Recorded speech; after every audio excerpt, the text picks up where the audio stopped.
할렐루야, 송규봉 목사입니다. 잘 지내셨습니까? 랜선으로 만나는 목장 모임 다시 한번 인사드리게 되었습니다. 코로나19 상황이 점점 좋아지지 않고 있는 것 같습니다. 방역단계도 많이 완화되고 여러모로 많이 바뀌긴 하였지만 여전히 우리 주변에 이 코로나 확진자들이 계속해서 발생하고 있고 증가하는 그런 모습을 보면서 우리는 늘 불안해하고 힘들어하고 있는 그런 상황입니다. 이런 어려운 시기에 우리가 어떻게 해야 될까, 어떤 모습을 보여야 될까 생각을 한번 해보면은 코로나19를 조심하고 또 우리가 경계하는 것도 중요하지만 또 이 확진 받으신 분들을 위하여 우리가 중보하고 또 그들에게 사랑을 베풀고 축복의 말을 하는 것도 굉장히 중요하다라는 생각을 하게 되었습니다. 피하거나 이렇게 좀 경계하는 것이 아닌, 물론 그런 것도 필요하지만 이 따뜻한 격려와 또 축복의 메시지도 함께 전해주면서 하나님의 사랑을 전하는 우리 모두가 되면은 좋겠다라는 생각을 한번 해보게 됩니다. 코로나19가 여전히 기승을 부리고 어렵지만 우리를 향한, 하나님을 향한 우리의 열정과 또 마음은 꺾을 수 없을 것입니다. 오늘도 목장 모임을 통하여서, 목장 예배를 통하여서 하나님의 은혜를 다시 한번 누리는 귀한 시간 되기를 소망합니다. 은혜에 대한 기대를 가지고 목장 모임 하나님 앞에 드리도록 하겠습니다. 다 같이 사도신경 하시겠습니다. 나는 전능하신 아버지 하나님 천지의 창조주를 믿습니다. 나는 그의 유일하신 아들 우리 주 예수 그리스도를 믿습니다.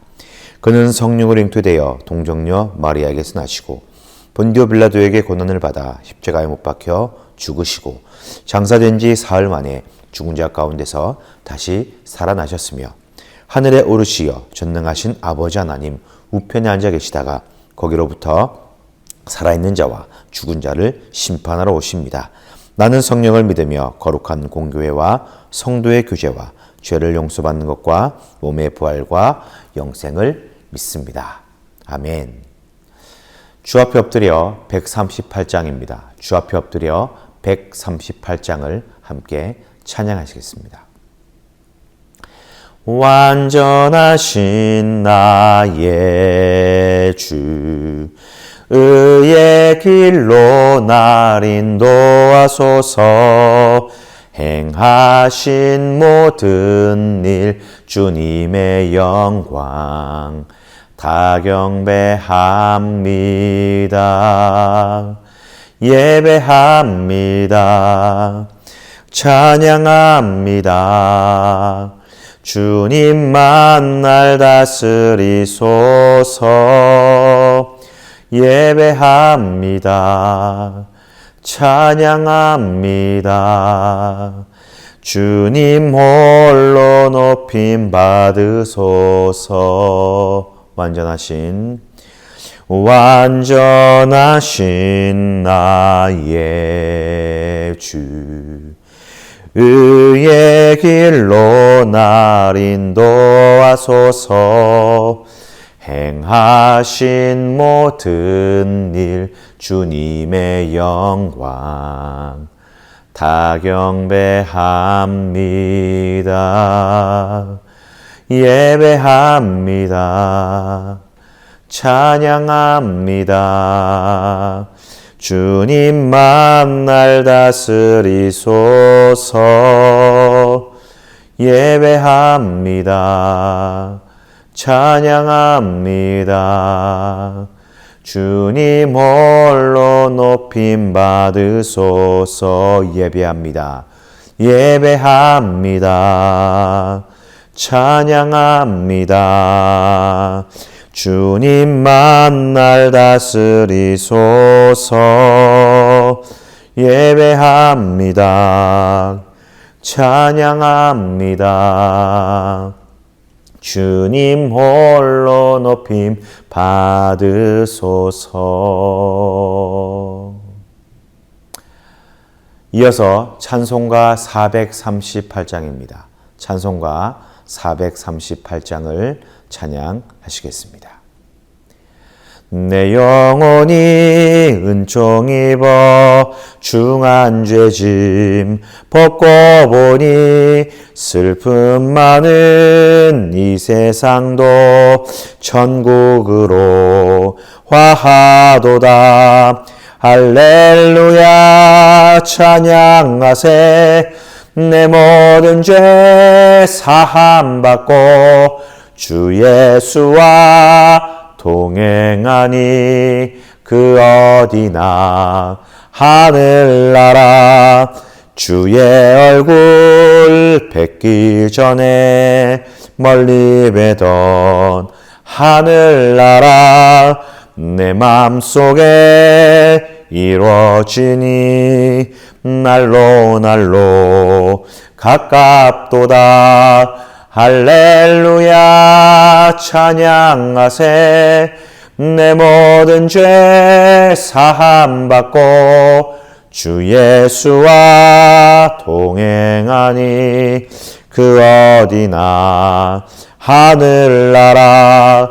높은 산이 거친 들이 초막이나 궁궐이나 내 주 예수 모신 곳이 그 어디나 하늘나라. 할렐루야 찬양하세. 내 모든 죄 사함받고 주 예수와 동행하니 그 어디나 하늘나라. 할렐루야 할렐루야 찬양하세. 내 모든 죄 사함받고 주 예수와 동행하니 그 어디나 하늘나라.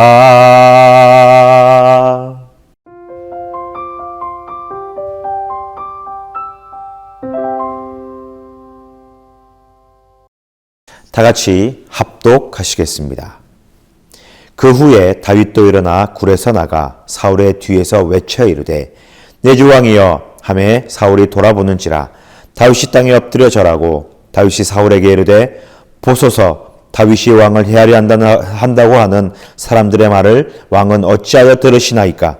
오늘 여호와께서 굴에서 왕을 내 손에 넘기신 것을 왕이 아셨을 것이니이다. 어떤 사람이 나를 권하여 왕을 죽이라 하였으나 내가 왕을 아껴 말하기를 나는 내 손을 들어 내 주를 해하지 아니하리니 그는 여호와의 기름 부음을 받은 자이기 때문이라 하였나이다.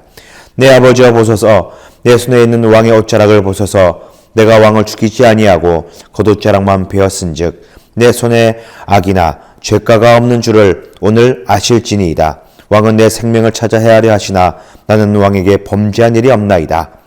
여호와께서는 나와 왕 사이를 판단하사 여호와께서 나를 위하여 왕에게 보복하시려니와 내 스스로 손으로는 왕을 해하지 않겠나이다. 옛 속담에 말하기를 악은 악인에게서 난다 하였으니 내 손이 왕을 해하지 아니하리이다.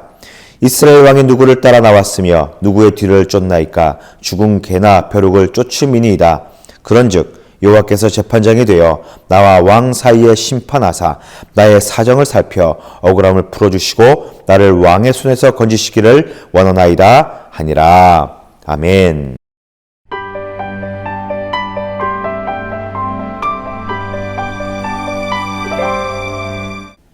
이 시간 옷자락을 보소서라는 제목의 말씀을 함께 나누고자 합니다. 다시 한번 주일 말씀을 상고할 때에 큰 은혜와 축복이 우리 가운데 넘치기를 소망합니다.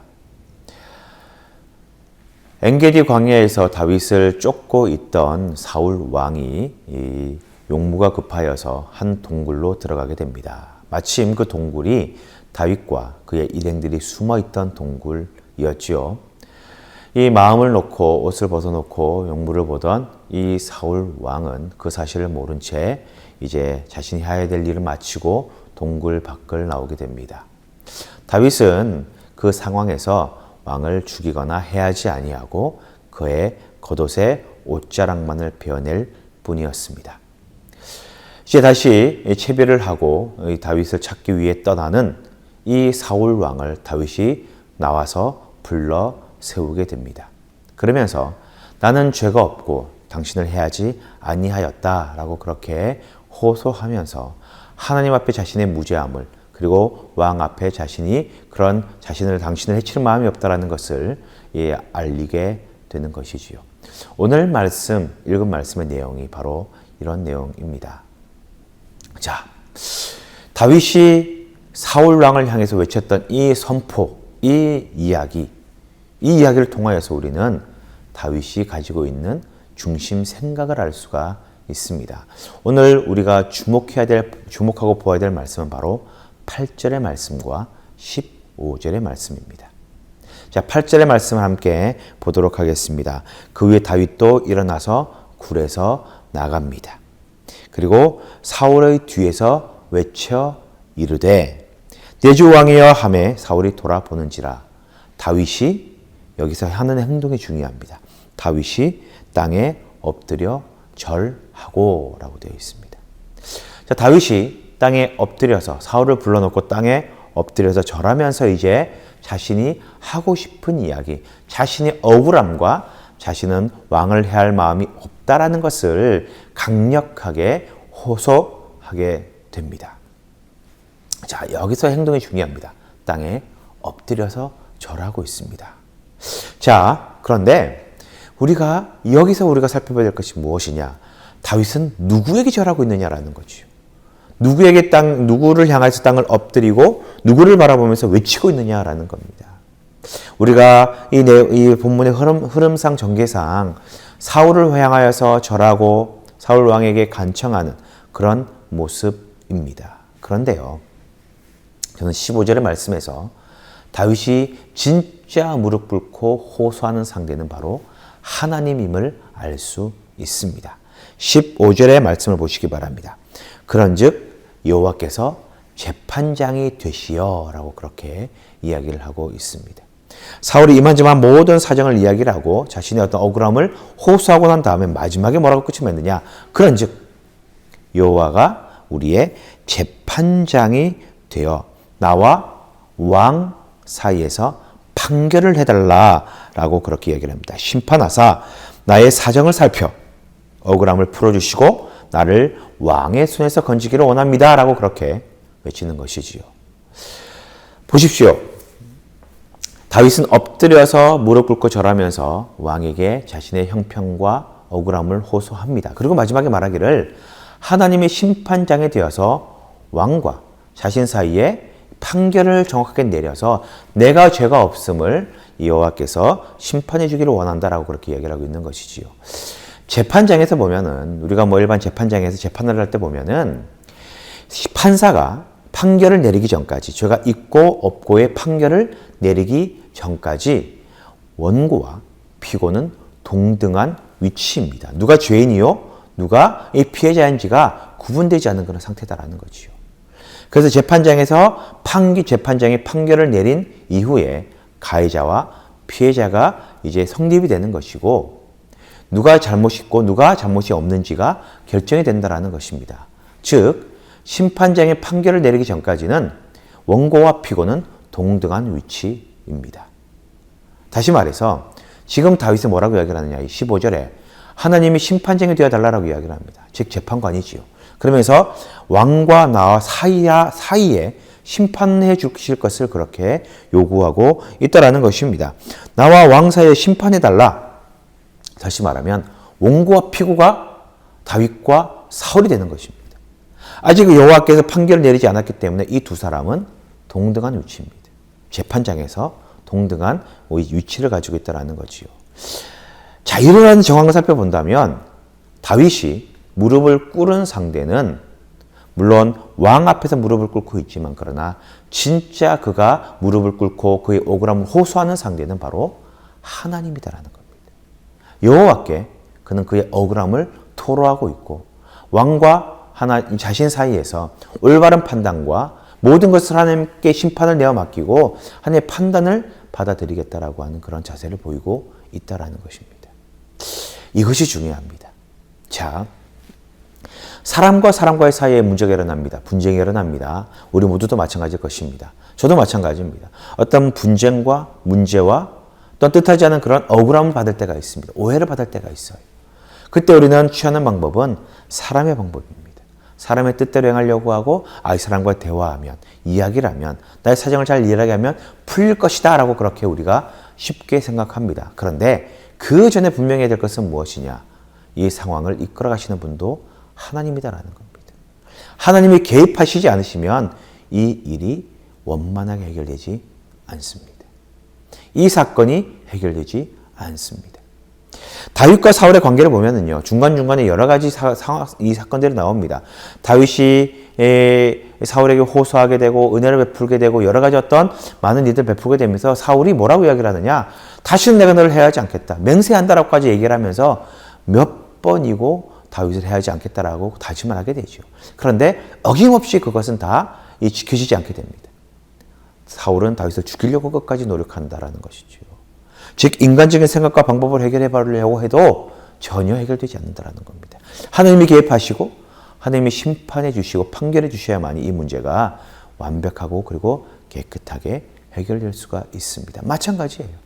우리 인간적인 문제도 사람과 사람으로 푸는 것이 아닌 하나님의 개입으로 풀어나가야 됩니다. 사람의 방법과 사람의 생각이 아닌 하나님의 뜻대로 풀어나가야 된다는 거예요. 우리는 이것을 기억해야 됩니다. 자, 우리 삶에 우리의 관계 가운데 사람과의 묶여있는 그런 것들이 있습니까? 또 원치 않는 그런 오해를 받을 때가 있고 어려움과 여러 가지 관계에 문제가 있습니까? 이걸 우리들의 힘과 능력을 풀려고 하시면 안 됩니다. 하나님께 맡기는 거예요. 하나님, 이 사람과 저 사이에 심판자가 되어주시고 판결자가 되어주십시오.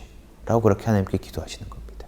그리고 난 다음에 하나님 내리는 판결이 있을 겁니다. 결과가 있을 거예요. 그것을 우리는 겸허히 받아들여야 됩니다. 왜? 하나님의 뜻이 거기에 있기 때문에 그렇습니다.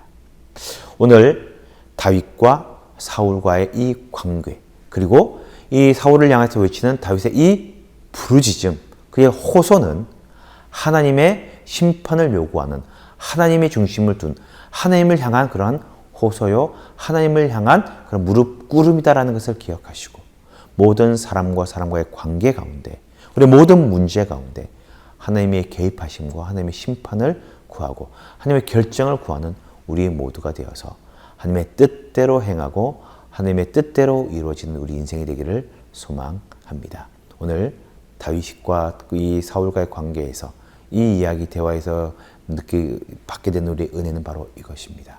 하나님이 개입하셔야 됩니다. 하나님이 함께 하셔야 됩니다. 하나님이 함께 하심으로 모든 문제가 원만하게 해결되고 은혜 가운데 해결되어서 날마다 믿음의 승리를 거두는 우리 모두가 되시기를 주님의 이름으로 간절히 축복합니다. 기도하시겠습니다. 우리 시간 합심으로 기도할 때에 오늘 말씀을 생각하면서 기도하기 원합니다. 기도할 때에 사랑의 하나님 아버지, 모든 상황과 환경을 인도하시는 분이 하나님이심을 고백합니다. 나의 판단, 나의 방법을 내려놓고 하나님께 맡기며 하나님의 뜻대로 행하게 하여 주시옵소서. 간절한 마음으로 합심으로 기도하시겠습니다.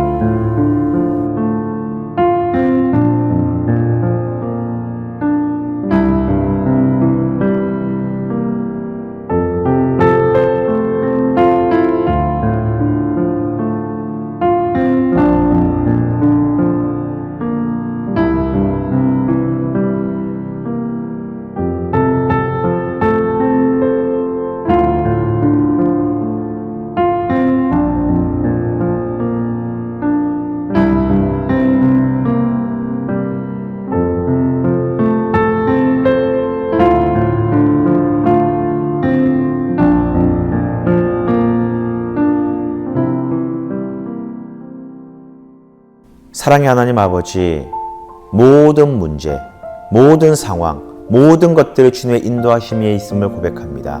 하나님께서 의로운 재판장이 되셔서 모든 상황을 판단하시고 결정하시고 심판하여 주시기 바랍니다. 그리고 그 모든 결정에 순종한 우리가 되도록 인도하여 주옵소서. 모든 것 주께 맡기오니 주께서 인도해 주시고 이끌어 주시고 믿음으로 승리할 수 있도록 도와 주시옵소서. 예수님의 이름으로 기도드립니다. 아멘. 주기도문 하시겠습니다. 하늘에 계신 우리 아버지, 아버지의 이름을 거룩하게 하시며 아버지의 나라가 오게 하시며 아버지의 뜻이 하늘에서와 같이 땅에서도 이루어지게 하소서. 오늘 우리에게 일용할 양식을 주시고 우리가 우리에게 잘못한 사람을 용서하여 준 것 같이 우리의 죄를 용서하여 주시고 우리를 시험에 빠지지 않게 하시고 악에서 구하소서. 나라와 권능과 영광이 영원히 아버지의 것입니다. 아멘. 은혜로운 시간 되셨습니까? 오늘 말씀을 기억하면서 모든 상황을 주께 맡겨드리고 주님께 순종하는 우리 모두가 되기를 바랍니다. 우리는 지금 사순절 기간을 지나고 있습니다. 사순절이 이제 절반 정도 지났습니다. 남은 절반의 기간도 하나님 앞에 경건하게 보내시면서 이 승리를 이루고 하나님의 은혜를 마음껏 누리는 우리 모두가 되기를 소망합니다. 코로나19가 극심해지고 있는데 조심하시고 또 서로 중보하시고 또 이 확진받으신 분들에게 사랑과 이 주님의 격려를 전하면서 함께 이겨나갈 수 있도록 그렇게 우리가 동력할 수 있도록 동력하는 그런 목적이 되었으면 좋겠습니다.